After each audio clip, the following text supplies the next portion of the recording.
एक जंगल में एक बहुत बड़ा और पुराना पीपल का पेड़ था। उस पेड़ पर एक बगुला का परिवार रहता था।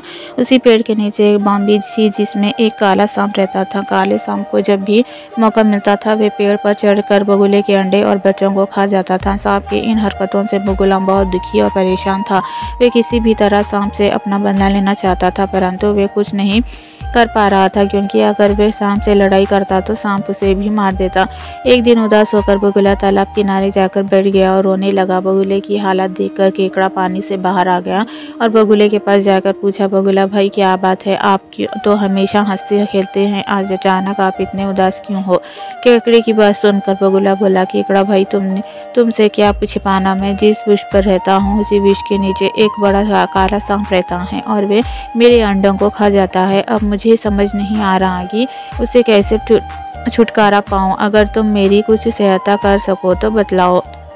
बगुले की बात सुनकर केकड़ा मन ही मन सोचने लगा, बगुला प्रजाति हमारी जन्मजात दुश्मन है, इसे कुछ ऐसा उपाय बतलाऊंगा जिससे सांप और बगुला दोनों का नाश हो जाए। इतना सोचकर केकड़ा बोला, बगुला भाई तुम एक काम करो, अच्छे स्वादिष्ट भोजन की व्यवस्था करो और कुछ भोजन नेवले के बिल के सामने डाल दो। इसके बाद भोजन को नेवले के बिल से लेकर सांप के बिल तक बिखेर देना। नेवला उस भोजन को खाएगा और खाते खाते सांप के बिल तक पहुँच जाएगा और सांप को भी मार देगा। इस प्रकार तुम्हें सांप की से मुक्ति मिल जाएगी और तुम्हारा बदला भी पूरा हो जाएगा। बगुला को केकड़े की सलाह अच्छी लगी। उसने वैसा ही किया जैसा केकड़े ने कहा था। जब कुछ केकड़े की योजना अनुसार ही हुआ। नेवला सांप को मारने के बाद पेड़ पर चढ़ गया और बगुले की अंडों को भी खा गया।